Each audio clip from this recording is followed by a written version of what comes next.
Hello, hello. I'm Nikki. This is really cool for me. I know this is just your office. From the BelugaXL transporting Airbus wings to beach landings with no runway. Could you imagine working in an airport where it was normal?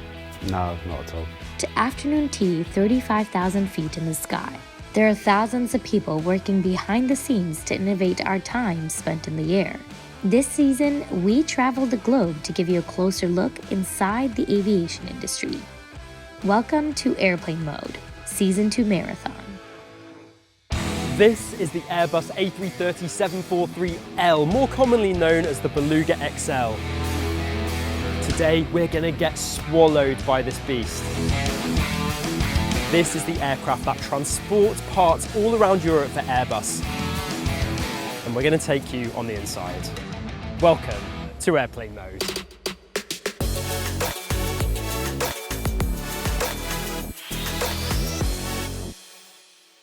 Today, me and my gorgeous safety hat are here at the Airbus facility in Broughton in North Wales. Here is where they manufacture aircraft wings, and a lot of them. Now, Airbus has an interesting history in aviation. It's made up of Spanish, German, British and French companies that all now come together under the Airbus umbrella. But because of that, lots of different parts of the planes are manufactured all over the place. Here they make the wings, and these Beluga aircraft come in to take them to the places to be attached onto the fuselages of the planes. In the 70s and 80s, Airbus were using aircraft called Super Guppies to transport everything around the world. Since 1995, they have the Belugas. However, since 2020, they have these BelugaXLs that we're going to see today. So I'm here with my new friend Paul, who I'm told is the head of supply chain for the whole of the UK for Airbus. Big job. It is. What does it mean? So I'm responsible for all of the parts that are flowing into our factories, and obviously our fantastic wings flowing out of our factories. Well, this looks like a very big and impressive facility. So what are we actually going to see today? So today we're going to see Lima India come in, our XL3. We're going to take off our empty jigs and we're going to fill her back up again with a couple of 330 wings. Well, I think the Beluga aircraft is about to land. Are we allowed to go out and watch it land on the runway here? Sure, of course we are. Let's do it. Here she comes.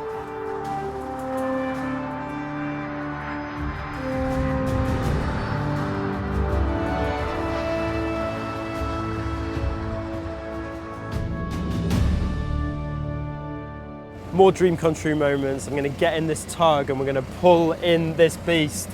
I thought they were going to let me drive. Can I not have a go? Maybe later. Maybe later, he says.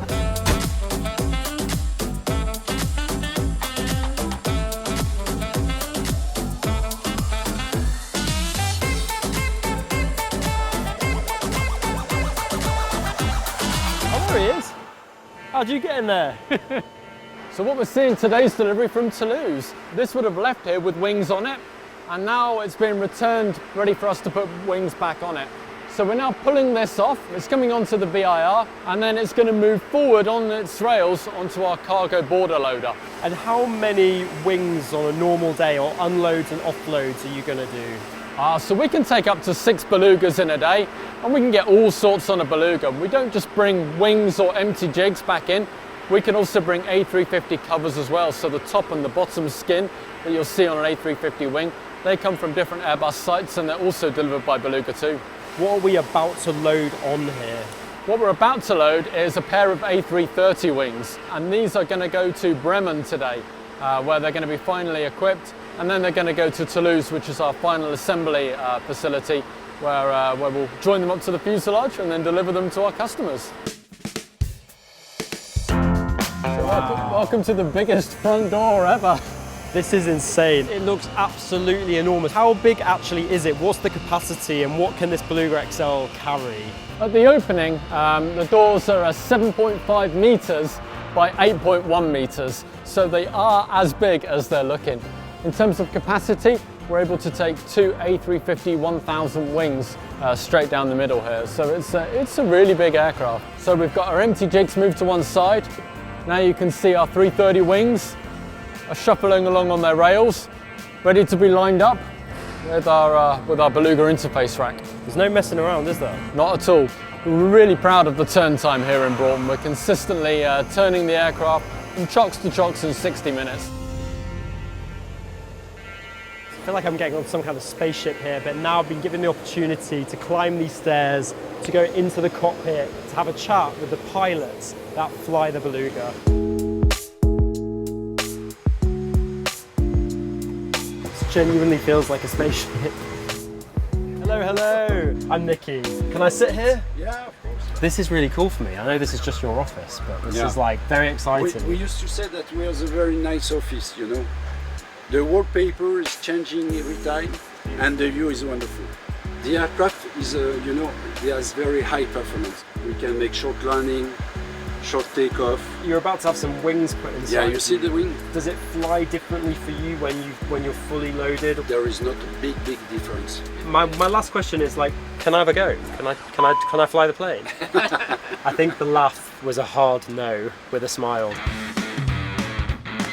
So what's happened is our border loader has lined up with our Beluga loading system. We've got tracks here and we're slowly moving the wings inside of the Beluga. So we'll lock it in and then it'll be good to go to shut the front door. Where's the button? How do you shut the door? Just inside. Okay, so I'm not sure how I feel about this, but I've been invited to go on the inside when they close the door. So I guess we're going to do it. I just hope they let me out before they fly. The button is being pushed. Okay, we're here. The doors are closing around us. The giant door. What's funny is it's the tiniest little button that they're pressing to shut this enormous door.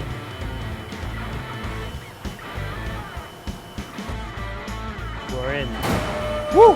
We're closed.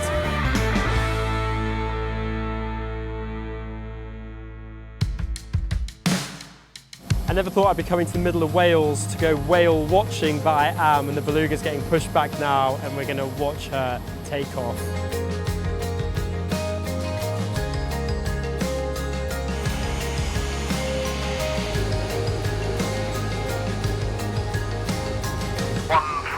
India, surface wind 340 degrees, 7 knots, runway 04, clear for takeoff.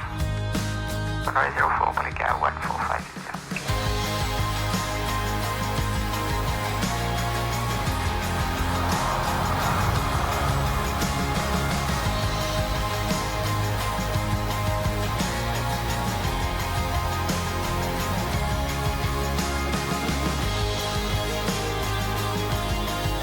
Today has been insane. Watching that take off is aviation dreams coming true.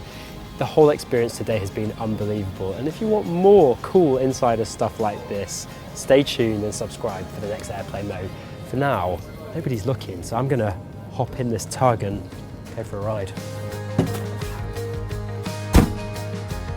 145 India, thank you. Contact service control 128.055, your trip again. 055, but again 145, yeah, bye-bye. This is Singapore Airlines' legendary first class suites. He's always in first class, but in this iconic double suite, there is more than enough room for two of me. The Points Guy recently awarded Singapore Airlines Best International First Class. And now we're going to take you behind the scenes on why and how we think this is the best in the world. First up, don't do that. Are you all right? Let's pretend that didn't happen. And we're going to explore the approach that Singapore have taken in their lounges at Changi Airport, Singapore's home. Food should be exciting and We can do a lot more things. It's a bigger playground. this mattress is just... Bye Tim, you've lost me. We'll call you in an hour's time when your flight's due. And we're going to learn how the incredible cabin crew create an atmosphere on board that is world class and that Singapore Airlines have become known for decades. Welcome to Airplane Mode.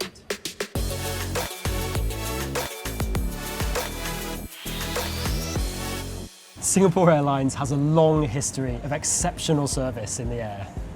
The sarong kebaya was the look designed by Pierre Balmain for the Singapore Girl back in 1968 and inspires the uniform today. For decades, they've been pushing the boundaries of what incredible air travel means. In fact, they were the first airline to introduce first-class suites back in 2007. They've continued to innovate their cabins and lounges, relentlessly staying at the top of service. And today, their first-class cabins have entire suites, some of which can be combined and made up into a double bed. We're going to get an inside look on how Singapore Airlines makes this all happen, but first, we're on the ground in the world-renowned Changi Airport. This airport is stunning, with wonders such as a waterfall in the middle of the jewel, an actual butterfly garden, and a rooftop swimming pool. As part of a $37 million investment in its lounges, the Silver Chris First Lounge and the private room are the ones to visit, and I'm going to take you inside. But before I do, remember to hit that subscribe button because we've got some amazing episodes of Airplane Mode coming. Right, now it's time to check this out. We're heading into the Silver Chris First Lounge now. We're not even in the best part yet, and this is pretty amazing. This is absolutely wow. Sorry, just show me some fried anything and I'm in. A wide selection of what looks like really both healthy but also indulgent foods, massive selection of drinks, and what I've just noticed, a self-service wine bar. I think, you know, you get the ability to choose. Do you want to be served or do you want to serve yourself? Well, I want to serve myself. Let's go for a little glass of Sauvi B to kick everything off. Cheers. In addition to the buffet, there is also a made-to-order menu. I met with Philip to taste some of the most popular dishes. Philip, I'm excited to be here with you because I'm all about the food and drink. Is there a thread that's woven between what's served on the ground in the lounges and then in the sky? Most importantly is to complement each other. It's very restricted by what we have on aircraft. Being on ground, we can do a lot more things. It's a bigger playground. Food should be exciting and it should be fun. Now we're talking about the satays. I know that Singapore is synonymous with the satay, but this Wagyu beef, that's like the most premium beef out there. So I would suggest to actually just have the satay by itself. It's very juicy, tender, flavorful. I love ho fun. It's something that I order when I'm at home in the UK, but I've never seen it like this before with this beautiful beef on top. I'm going to dive in, start with these delicious noodles underneath because this is what I love the most. Gooey, chewy, everything I love about this, but then the beef, you don't see beef like this really. This is absolutely fantastic. I'm glad you like it. After lunch, I met with Tim, the Vice President of Airport Operations, for a tour through the ultra-exclusive space of the private room. One of the things that as we walk through this passage was especially crafted so that it creates a break from the busyness of outside. This then adds on to this whole feeling of privacy and quietness. If you draw the parallel now with what's in our suite, it's also incredibly exclusive, so you have to be flying first class, right? Thankfully, I get the chance to fly in the suite, so I get to come in here, which is amazing. Maybe let's take a walk there. Let's have a look. One of the signature entrance items is, of course, this Lalit Dome. What we designed are these areas here where you have your own table, your own seat, like your own little library. Do you know what I love as well? The movement and normalcy of the airport behind you, but you're protected. Noise, you can sink into this chair, and that craziness just exists in another place. Based on what we understand from passengers, there's a lot we ask for, and one of the things that is very important is actually the showers. So all the showers come en suite. You have a built-in shower, rain shower, and we have a welcome feature as well. Toilets will welcome you as you come. This is great. Beautiful products everywhere, sparkling clean. This is the right time now to bring you to our restrooms with a bed where after a good shower you can take a short nap before you carry on your journey. Oh my God. I mean, this mattress is just insane. Bye Tim, you've lost me. Bye Nikki. Sorry. We'll call you in an hour's time when your flight's due. The only problem with these lounges is that you might never want to leave. However, something very special awaits these passengers. I'm excited to be able to take you on board with me on an actual Singapore Suites flight. Hello, hello, hello. Welcome to Singapore Airlines. Oh my God, it's so good to be here. Thank you. Welcome aboard the stunning Singapore Airlines Suites here on the A380. It is so impressive. Right here, tucked away, which we're going to see later, is a very comfortable bed that comes down from the side of the cabin here. With a touch of a button, swivels right round into your desired position. for av geeks like me to be able to look straight out of the windows. You get Bang & Olufsen noise cancelling headphones, the wonderful amenity kits provided by Lalique. The suites come with some incredible storage. They even have this space designed especially for Birkin bags because they know their customers here on Singapore Airlines. Hi Connie. So obviously this is just the most incredible suite. What am I going to see today? Well, Singapore Airlines Suites and First Class is all about exclusivity, privacy, comfort, and personalized attention. I'm already feeling that. I already feel this like individual. This feels special already. Is there anything here that I can't see? What amenities am I going to get? Obviously, a very luxurious amenity kit. I think I saw the amenity kit. Ta-da! Everything's so posh. I've got a room spray here. Is this to make my room smell nice? That's actually really nice. Yes. Mr. Mickey, are you ready for your supper? Tell me all the elements that make up this first class supper service. So first up, we've got Always have tablecloth for every service.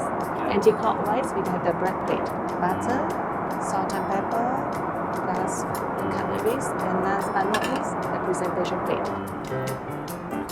It looks like it's about to get complicated. Signature caviar with warm bellinis. Here comes the champagne. I want to see if I've actually learned anything. And I want to try and serve you. Would you sit and allow me to serve you and see how I do? Of course. Miss Connie, are you ready for your supper? Okay, first up. Don't do that. Yeah. Let's pretend that didn't happen. Don't worry about me, this is about you. And we have to. I've already got it wrong. See, this is it. The crew have such an eye for these things. And I think with the small plate, correct. and then we're gonna go butter, or maybe salt and pepper, ready for your meal. Connie, how did I do? You're doing great, but the position probably the salt and butter. Salt and pepper the wrong way around, but everything else seems to be okay. Is this the first time a passenger has served you? This is the first time. Finally, your champagne. Well, please enjoy. So the best foods are with Book the Cook, and that's what I've done today. Book the Cook allowed me to see all the different menu options and select this biryani. Crunchy. Dining in Singapore Suites is not just any run-of-the-mill meal. A wine pairing to go with the poached lobster. You're not just given a nice wine, you're given a wine that's specifically paired. We have the Chinese oatmeal soup, 100% Pinot Noir. For the dessert, we have the lemon meringue tart with candied walnut. Meanwhile, Connie's back with more wine. Because how many glasses we've got? Just gonna have a sip of the port to line my stomach. Amazing, obviously.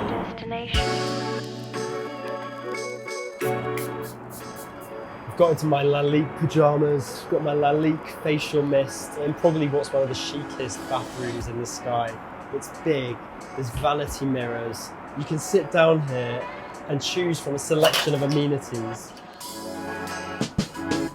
Just gone to the bathroom to get changed, come back into what was before my dining room and what is now a bed ready for me to rest. And bag with teddy.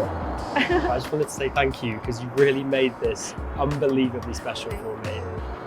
Time for me to go to bed. Have a good rest.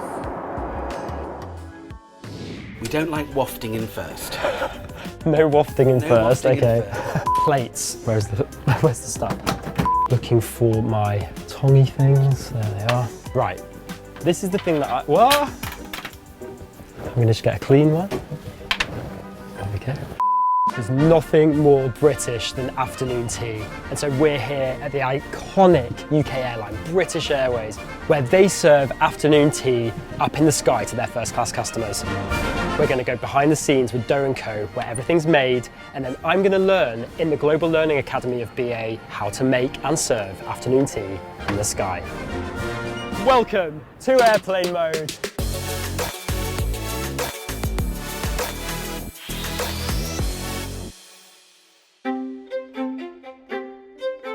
First, we're starting off with afternoon tea here in the most iconic of locations. We're in the grill room at Hotel Café Royal, and this is potentially one of the best afternoon teas you're going to get in the world. This room has been like this since 1865 and has seen patrons such as Winston Churchill, David Bowie, Rihanna, and apparently this is the room where Princess Diana and Queen Camilla first met.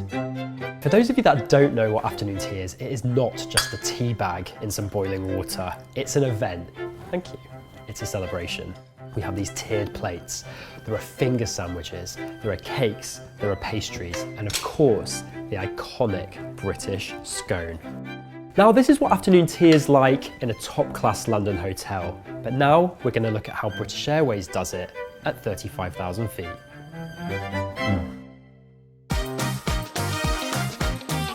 Before we head over to the Global Learning Academy, we're here at Doe & Co, the caterers for British Airways, and in this facility they're making all the elements of the afternoon tea, including over 1 million scones every single year. But before I go in there, I need to get changed. That's better. Let's go. One thing that you can't experience right now is the smell, because these scones and croissants and bread around me, it is like insane. Now we're in the place where you actually make them, so if you can show me the process of making those scones, that'd be amazing. Exactly, so what we have here obviously is our big mixer. From the mixers, where do you actually make them into their shapes? If you have a machine that does that? We have a small machine which is just around the corner. We will press them and the scones will come out in the exact shape as we want. That will give the golden brown color once the scones comes out of the oven. Let's see. I'm pretty sure you can manage Let's see how I get on with this. I make meat and potato pies at home, and I do this little egg wash. Is that a nice full coverage on my first Yeah, one? that looks, it's very generous, which is always good in pastry. Be generous. The most important thing after the egg wash is bake them 10.5 minutes exactly to have the perfect scone. Let's do this. It's hot. I'm good at this. 10.5 minutes, good to go. 10.5 minutes, good to go.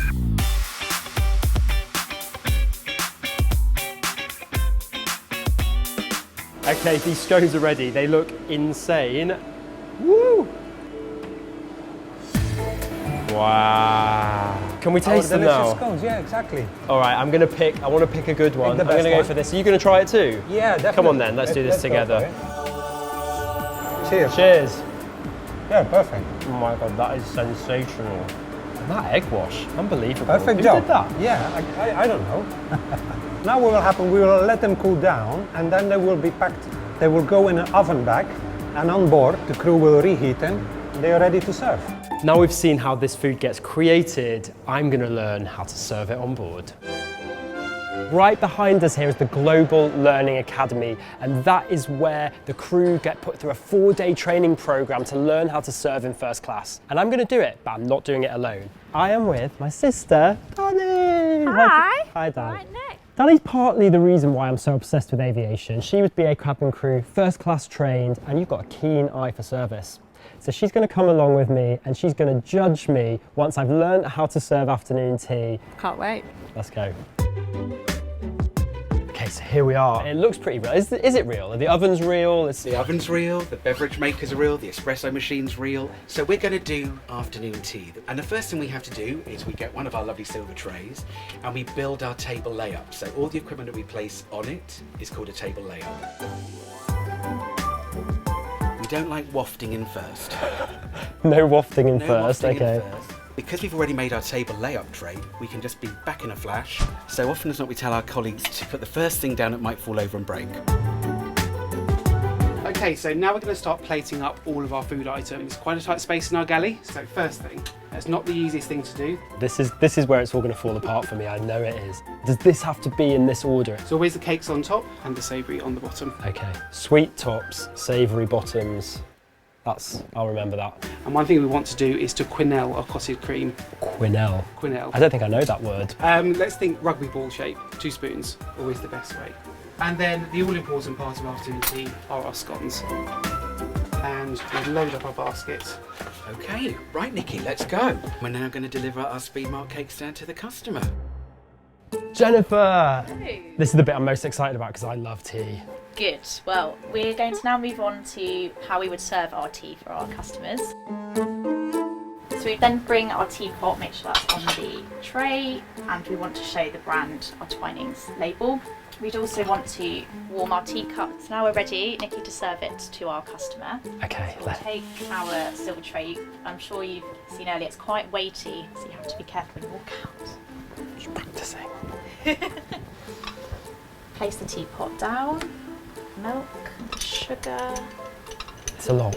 The saucer down with the teacup, because when the customer lifts the teacup, they should see the speed mark facing them. Very clever. So it's our final element of the afternoon tea service. We have 2 types of scone in here. That completes the service. I'm absolutely terrified for what's up next. We'll see if you have what it takes to be a first service specialist. Wish I had photographic memory because this is a lot. It's time for the big test now. As first class trained cabin crew, you know how this goes, so you're gonna assess me. From now on, you're not my sister anymore. First class passenger. Okay, ready. And now we begin. Tray in hand. I'm going to need a plate. Have to make the clotted cream up. Try and do this, what's it called again? Quenelle, nice and perfect. So big scoop of the old clotted cream, get it on here. And it seemed to be like this sort of action. I think that looks pretty perfect. Are you ready for afternoon tea? I am. Wonderful. I'm just going to open up the table here. Just a drape. Excuse me, don't mind if I just lean over so I can do this. There we go. I'll be right back with you with your tray. Don't know why I've changed my voice. I'm becoming a different person doing this. It's very strange. 2 hands, mustn't drop the champagne glass. Remembering that I need to put the champagne glass down first because that's the thing that's most likely to fall and break.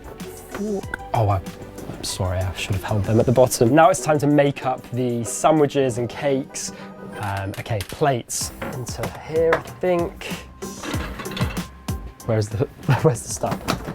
Oh, here we go. The sandwiches. That's made this a bit easier for myself. I'm going to open up this thing, which somehow, there we go. Plates on here. Looking for my, there they are. Right, this is the thing that what? I'm going to just get a clean one. There we go. Oh, I used the wrong thing, but you know what? We're just going to have to go with it. Right, this seemed very complicated last time. Okay, success.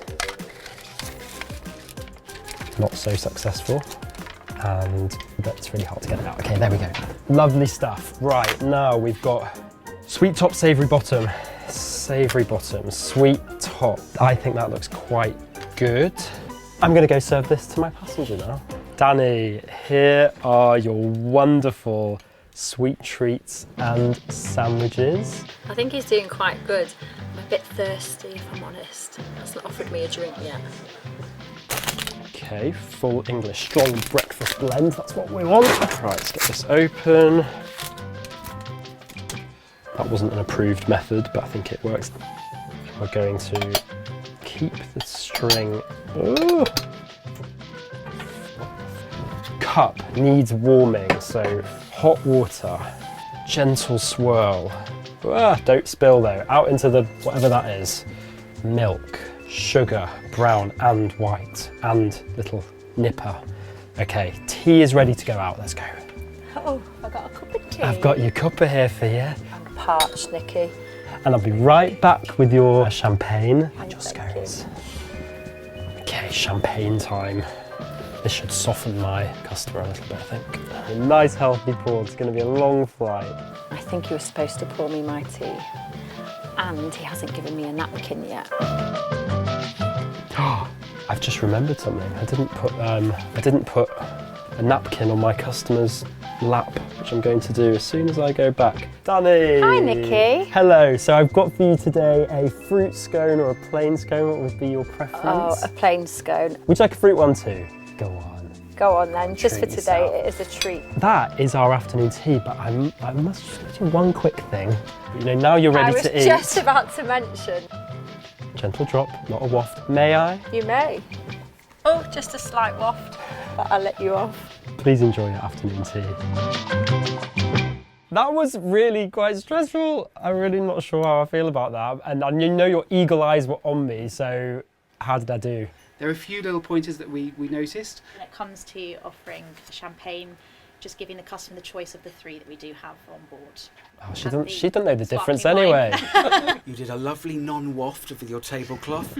It's just on the wrong way round. Oh. But other than that, it was practically perfect. Okay, well, I'm going to head back to Danny and see what she actually thought. Oh, it's nice to be sat here with you in first class, isn't it? Oh my God, hopefully one day in the sky. Do you know what? That was actually like so stressful. The difference is, Nikki, that you're trained over days, whereas you literally were thrown into it and trained in 20 minutes. I mean, it helps that you had me as your fabulous passenger. She was good. Give me one great thing, one terrible thing.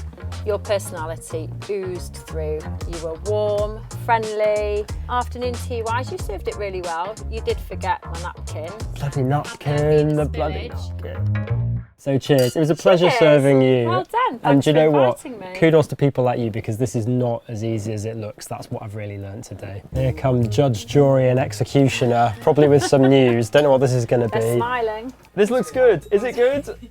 Yeah, it's good. We want to first say congratulations and well done for everything that you did. A few little points you need to work on for next time. However, we're pleased to say success. Success! What I've learned today is that so much goes into this service, and clearly taking 4 days just to train crew on how to create this atmosphere in first class, it's something that's really special, and I've really enjoyed this. So there we have it. We started with afternoon tea on the ground, and actually in the sky it's something much more special and different. British Airways is known for its afternoon tea, and to experience it in this cabin, even though it's not quite real, it was something quite magical. Going through this experience, what I've actually learned is that the service is complex. The staff have to be highly trained, but that level of training means that customers, passengers are given an experience in the sky that they will not ever forget. The freshest fish sometimes needs to fly as well as go on a boat. We're here in Iceland, and we're going to see how Icelandair in 36 hours can get fresh fish like this onto plates in New York and Boston. Welcome to airplane mode.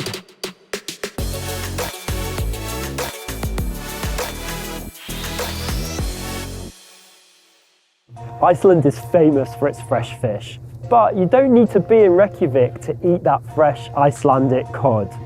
Icelandair operate a very quick cargo service, and they can get fish to the east coast of the US incredibly fast. And so I'm here on a fishing boat in Iceland, and I'm going to go and help catch a fish, which is then going to get processed, sent to the airport, shipped over to Boston, and finally I'm going to eat it. But first, we need to catch that fish. We're at sea. Where are the fish? The fish is out there. We're gonna just go and get the buoy and the bellow, which is attached to the line. And on the line is like hooks, and hopefully on the hooks we'll have some fish. How long is this going to take, the whole process? It's gonna take like 3.5 hours maybe. So it's a big job that we're going to do right now.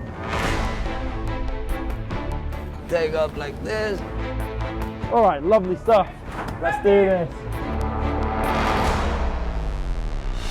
So these are the hooks. Oh, our first fish!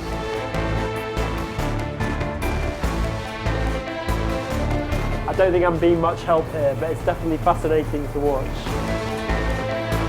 Lucky day!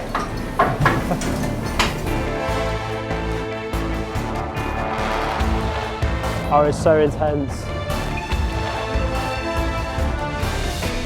I think we caught like 1.5, 2 tons maybe today, nothing special, you know. We've arrived back on dry land. We have a boat full of fish, and we're ready to offload this fish and take it to the processing plant.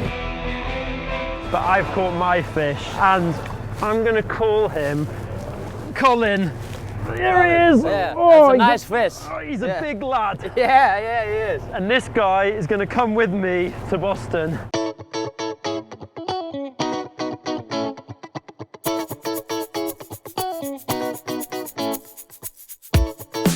The fish are brought to the Hammer processing plant, which is where we are right now. We're going to watch how this fish gets processed before it's ready to go off to the airport.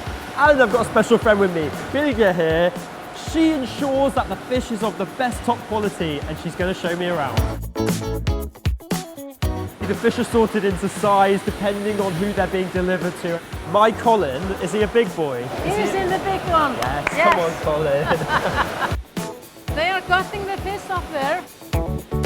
This is the real deal. I think I want to get away from this bit. Come on, can we go? So this guy's job right here is to chop every head off, which sounds equally fun and also kind of terrifying. He looks like a nice guy though.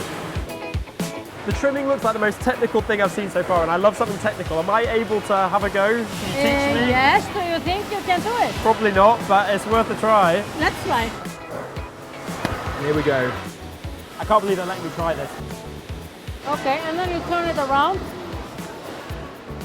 And then you have to cut a little bit up here. Sorry, just chopping a finger off.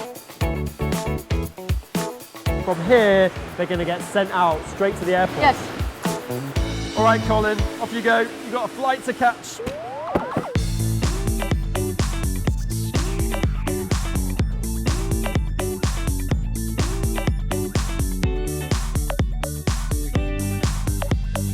It's almost flight time, and now we're at the cargo processing centre for Icelandair at Keflavik Airport. Here, the trucks are going to arrive with the fish that we processed this morning. They come in, they're going to get weighed.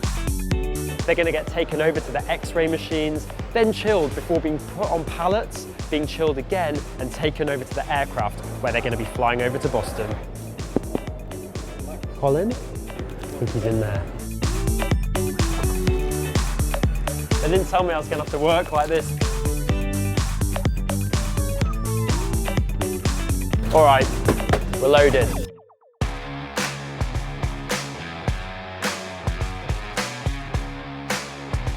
This is Keflavik International Airport. The sun has come out, and behind me is a big fat 767. This is what we're going to be flying to Boston. It's almost finished loading. There's a cargo pallet on there with the fish that we caught. There's another pallet down here that needs to still go on. And then we're going to hop on and fly across the rest of the Atlantic with a belly full of fish. How you doing in there, Colin? You all right?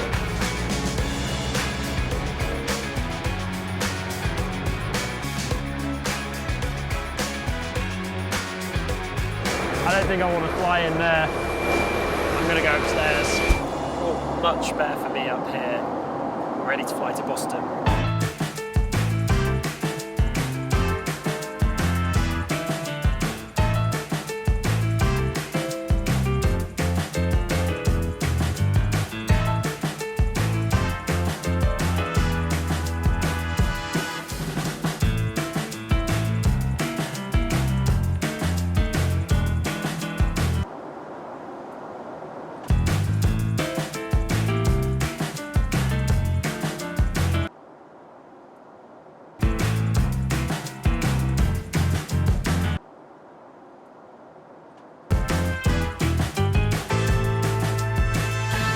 We've just landed, and I can see out the window right now the pallet's been taken off the aircraft and they're about to go to the processing centre in Boston.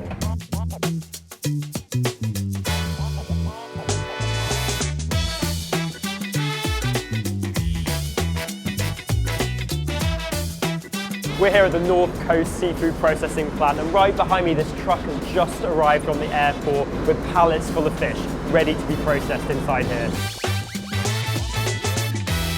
This portioning machine behind me is cutting the cod to the exact specifications of the restaurant, and this will be the fish that we get to eat later in the restaurant.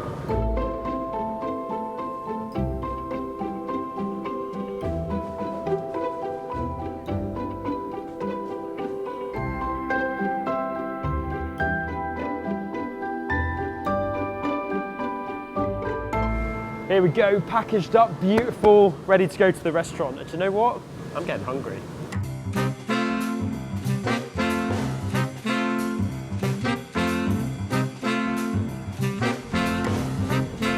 well, one box of the freshest Icelandic fish that came out the water yesterday that I'm going to deliver straight to the door at Legal Seafoods in Boston, and we're going to get this cooked up and I'm finally going to get to eat it.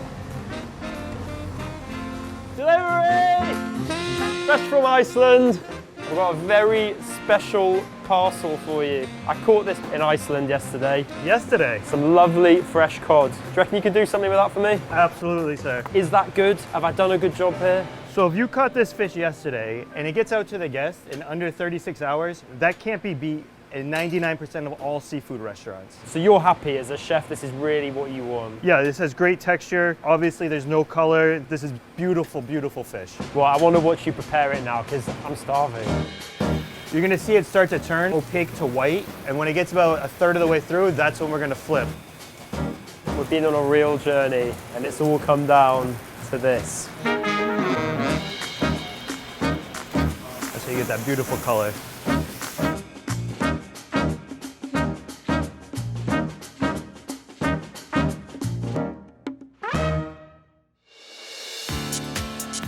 Wow, thank you so much. This feels actually quite emotional having this piece of fish in front of me now.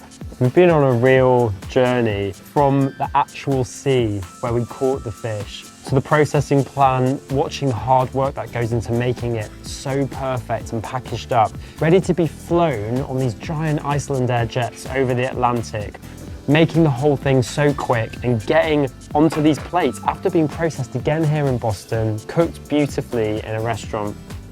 I just can't wait to try this now.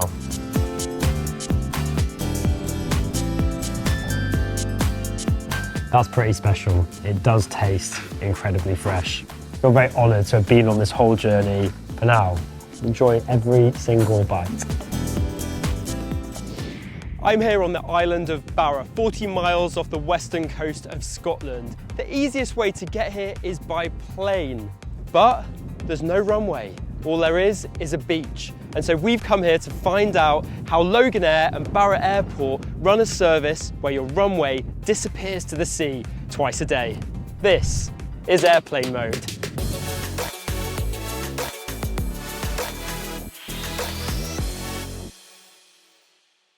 The first flights began landing on this natural runway in 1936. With limited suitable space, the best place to consistently land a plane is the beach. Barra Airport provides lifeline services, defining the operations as an essential connection for locals. The airport maintains at least 2 flights a day to and from Glasgow. Right now we're on the ground at Glasgow Airport, and right behind me, this Loganair Twin Otter plane is going to fly us the 141 miles from here to the island of Barra, where we're going to land on the sand. It takes under an hour, but before that, I want to go and introduce you to a couple of people. Let's go meet the pilots.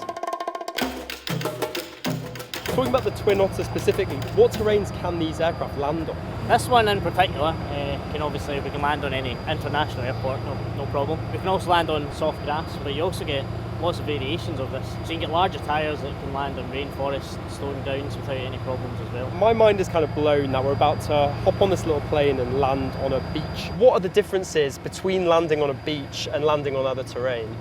I guess the main difference for us is that there's no lights, no guidance for us to sort of land, so it's all done by our own judgment rather than here at Glasgow. You've got all the approach lights, you've got an ILS to follow down. The sand's a bit soft, so it does cushion the landing a little bit, which helps. Oh, is that a thing? Softer landing? So it's not your piloting skills? Well, you can decide for yourself afterwards. Does it happen often where you get there and the tide's too far in and you can't make the landing? They're usually quite good at scheduling the flight to make sure we don't land once the tide's too far in. Actually, this morning we didn't actually land in Barra because of the tide. Okay. We looked at it before we went. It looked like it was going to be quite a close call. The passengers warned before we went that it was sort of 50-50 whether we were going to get in or not. Unfortunately, the tide beat us to it. This is like a real life thing. This plane couldn't get on the beach this morning because of the tide. Loganair are going to send those passengers later today. Maybe I'll even get to see that later plane come in and out. I want to let you get on with your job, so I think I'm going to hop on board and check it out, and you've got a plane to fly. Okay. Thank you. Charlie 3 November Bravo, taxi holding point Alpha 1, runway 23. Alpha 1, 23, Charlie 3 November Bravo. Looking at 4 Bravo Romeo, power back is approved, and taxi holding point Alpha 1, runway 23. Logan 4 Bravo Romeo, runway 23, clear for takeoff, wind 1709.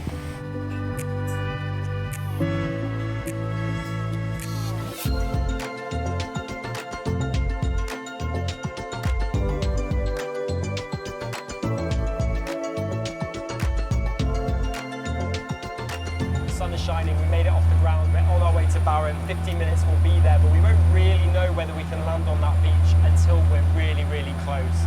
So for now I'm going to enjoy the views and fingers crossed we make it onto that sand. Logan 4 Bravo Romeo, report breaking off for runway 15 or going around. Surface wind 150. Calling out for visual and we'll position for runway 07 at that time. 100, 50, 40, 30, 20, 10.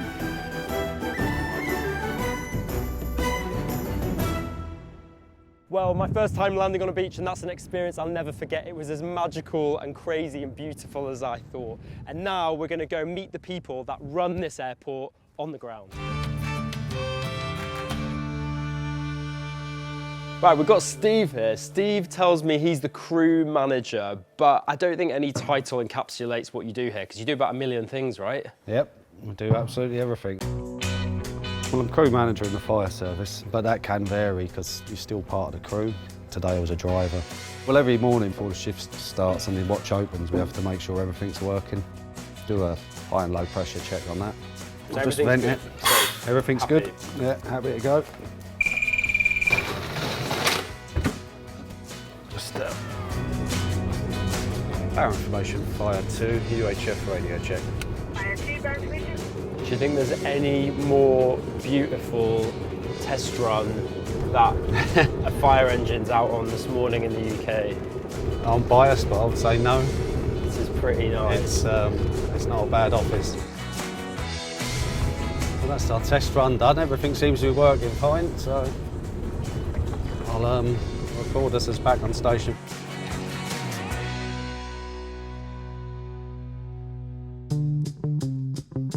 Okay, so it's beach inspection time. We're going to take, well, I'm not going to do anything. You're going to take this vehicle out on the beach.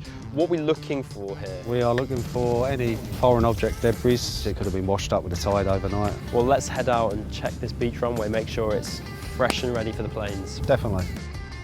Okay, let's go. I can see the marker straight ahead. Are we just heading straight for the marker all the way down? Yeah. That was 1533, we've just checked. Okay, so you're all happy with that runway? I'm happy with that one. Is there anything in particular or special you need to use or do to clear things out the way? We have tractors, like we have to come out and level the sand sometimes, or if we need to remove something from the runway. Oh, we found something. Have I got to do it? I'll go do it. I'll go get it. Don't you worry. No problem. Oh, it's a bit wet though. Oh, I need my wellies on. Whoever threw out the 6-pack of Golden Wonders, don't worry, I've got it for you. I'm saving the runway, saving the plane, saving the environment. Good job we went on this beach inspection. Our information Ops 2 is now clear of all runway areas. The tide is outside the markers. The rest of the beach is wet with areas of standing water. He's bloody gone, he's left me to it. Let's check out the control tower. This is exciting. For someone who loves aviation, this is a place that you rarely get to go, so this is cool for me. If you had an aircraft coming in now, what would you be doing if you were up here by yourself? We'll give them any relevant information if there's any traffic about what the tide status is doing. We're hearing these bongs. What is this bong? That's the Met system, so there's weathers coming through, but every half an hour you input a weather onto this. We've checked out what it's like when you're doing a beach inspection, but we're here. What are we looking for? In other airports, there's generally a perimeter fence all the way around, so we don't have that luxury. When the aircraft reports 15 miles, you'll see the little buggy will go out to the standby point. So he's just keeping an eye on making sure the cockle picklers don't come in, to cause a runway incursion. One of the most fascinating and unexpected things, this beach is like a real beach, a public beach that people can use. And so the rule is, if the windsocks are up, you're out. The guys and girls at Heathrow are not thinking about when they're trying to keep their runway ready and clean for an aircraft. I suppose they have different issues to us, but... Would you have it any other way? Could you imagine working in an airport where it was normal? No, not at all. This is the only way for you? The only way for me, yep.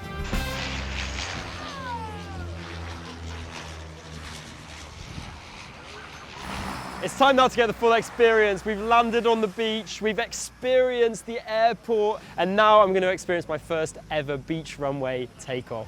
It's actually so cool. And we got the Scottish flag. See you later. Thanks, Steve. It's Mr. Steve again. How you doing? How was your trip? Oh, it was great.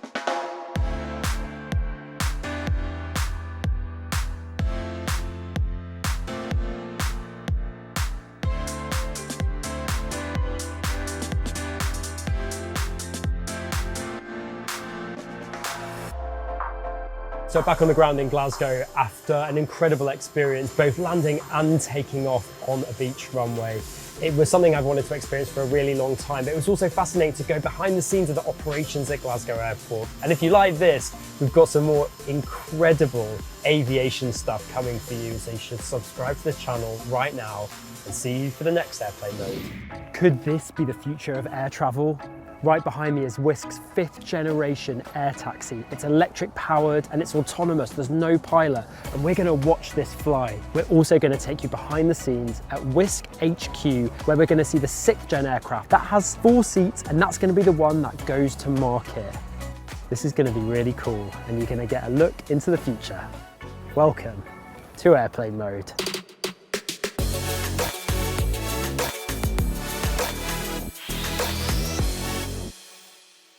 We're here at Wisk HQ in gorgeous sunny Mountain View, California, and here they're researching and developing new wing technologies, autonomous flight, everything that's going to come together to create the future of travel. Let's go. I'm so excited to see this. I have about 1 million questions, and I think you've got about 1 million answers. I got 1 million answers. The most obvious thing to me is there is no seat for a pilot in there. What does that mean, and how is that happening? Yeah, so obviously this aircraft is designed to not have a pilot on board, but the system is designed to have a person sitting on the ground supervising the aircraft. These are electric motors. They're a lot like the motors that are on an electric car. These motors in the front here are actually designed to both be vertical and also to tilt down and be horizontal in orientation. So the idea is that these aircraft are designed to operate close to where people live. You have to be able to take off and land vertically, but then fly like an airplane. Where will be the first places that this will operate when you're ready to go? I think initially one of the markets that we see that will be potentially very valuable will be airport transfers. One of the benefits there is that you're operating out of an airport that already has infrastructure for aircraft. Eventually we'll see vertiport to vertiport, so places that aren't airports right now start to become connected. Let's get inside. What do we have here? You know, you may have a backpack, so each person has a space here. We have charging for your phone here, the only button on board. And what this does is it actually calls a hospitality manager. So I see some rather lovely large display screens in front of me. What's going to be shown on here? For an autonomous passenger experience, people really want to be able to understand the context of what's happening, where they are and where they're going. And that really helps people to anticipate and to be able to feel safe. So let's talk about safety. Yeah. How do you think about that? What are the priorities there, and what are you doing to ensure that this is safe? So we design around a target safety level that's actually pretty similar to what you would experience in large commercial airplanes. And that turns into incredible amounts of redundancy. So with no pilot on board, you must be controlling operations from somewhere. Let's go to what an operating center looks like. This is the autonomy lab, or think of it like an operations studio. In this lab, we actually have people that will talk to air traffic control. That is the role of the multi-vehicle supervisor. What you'll notice is that these are keyboard and a mouse. There is no ability to fly the airplane with a joystick. These are incredibly automated systems, and generally what a supervisor does is approve a flight plan that is suggested to them, by the aircraft and by the automation itself. What is your reasoning for why you've gone autonomous? We think it'll be the end state of this system, so we're going directly to it. We're really excited by the fact that autonomy brings both a safety element to this, and then also the sort of network operator value to it. And that comes from being able to move the aircraft assets around in a way that is very flexible. This is the product design studio. This place is for industrial designers and user interface designers to prototype. Okay, let's go look at some stuff. You'll see a lot of 3D printed stuff. Are you 3D printing right here? Yeah, these are fresh off the printer yesterday, looking at some various grips in the cabin, different geometry, and this is Braille included on the grip itself. Oh, wow.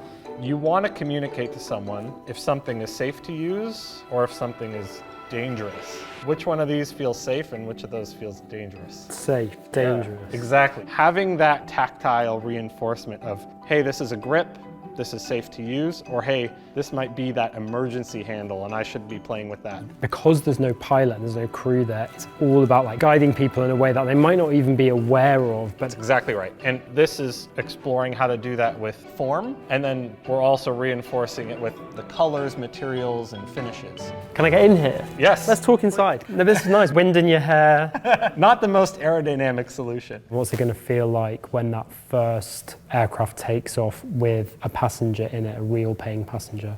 Whew. It's been a long journey. I'm excited to see it happen. Me too. Hopefully I'm going to be one of those passengers. This one's not going to fly off when I get in there, is it? No, I'm not at the switch. And I think what I really want to do is see this fly for real. Is that possible? Absolutely. Hello, Mike. Hello. Mike is one of the test pilots here at Wisk, and today we're going to be seeing something exciting, I'm told. What is going to happen? We're going to showcase to you Gen 5, basically showing you the full capabilities of the aircraft, vertical takeoff, transition outbound to a wingborne flight, stop midair, turn around, come back, and we'll do that several times to showcase the aircraft's full capabilities. Well, I can't wait. I think it's time to get this thing out now. It is. Can I take a ride with you to pull this out? Okay, let's go.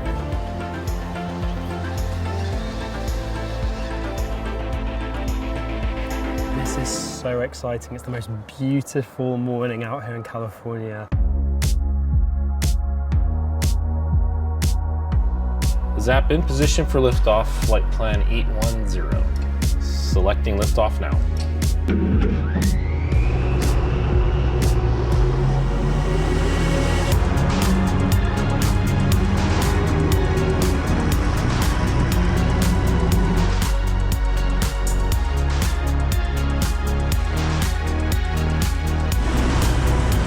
So cool, the plane has just taken off over there and is heading right down this runway. You can still see it, this little yellow dot.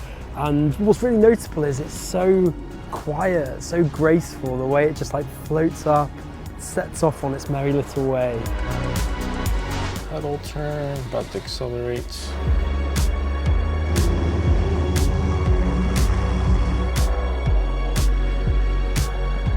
I'm really seeing this for the first time, it's pretty incredible.